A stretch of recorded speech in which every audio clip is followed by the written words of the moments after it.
चलिए इस एनालिसिस में समझते हैं कि आजाद भारत की पहली बड़ी हत्या की साजिश आखिर कैसे रची गई थी। गांधी जी की हत्या कोई रातों रात हुआ काम नहीं था। इस पूरी साजिश को पकने में 1 साल से ज्यादा लगा। इसके पीछे असली कारण था भारत के भविष्य को लेकर दो बिल्कुल अलग विचारधाराओं का एकदम सीधा टकराव। दुश्मनी बहुत पहले शुरू हो चुकी थी। जुलाई 1944 में गोडसे का गांधी जी पर चाकू से हमला नाकाम रहा था। दिसंबर 1947 आते आते कथित तौर पर गांधी जी को हमेशा के लिए चुप कराने की खतरनाक चर्चाएं तेज होने लगी थी। इसी बीच गोडसे, नारायण आप्टे और विष्णु करकरे साथ आए और मिलकर इस खौफनाक साजिश का पूरा खाका तैयार किया। इनका प्लान एकदम क्लियर था। बिना सुराग वाले हथियार जुटाना, एक शूटर खोजना और खुद को बचाने का पक्का बहाना बनाना। 2 जनवरी 1948 को इन्होंने मदन लाल पहावा नाम के एक शरणार्थी को दुकान का झांसा देकर अपने साथ मिला लिया।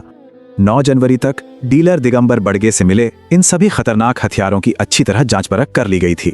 आप्टे ने हथियार बॉम्बे के मंदिर में छिपाने चाहे, पर 500 रुपए मांगे जाने से ये कोशिश नाकाम हो गई। दिल्ली उड़ने से पहले गोडसे और आप्टे सावरकर से मिले। कथित तौर पर उन्हें विजयी होकर लौटने का निर्देश मिला। दिल्ली पहुंचकर इन लोगों ने गांधी जी के निवास बिरला हाउस की रेकी की और अपना फाइनल टारगेट पक्का कर लिया।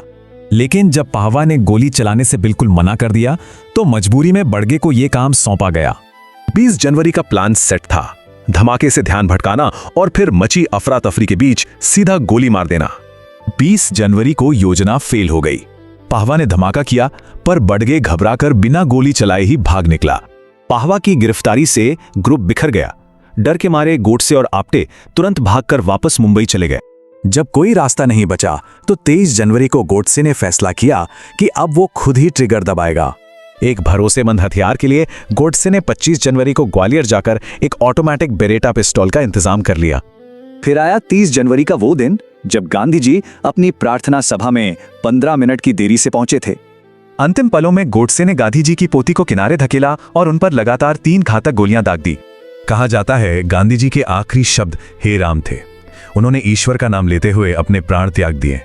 साजिशकर्ताओं को जनता के सपोर्ट की उम्मीद थी, लेकिन असलियत में देश भर में भारी आक्रोश फैला और तुरंत गिरफ्तारियां हुईं।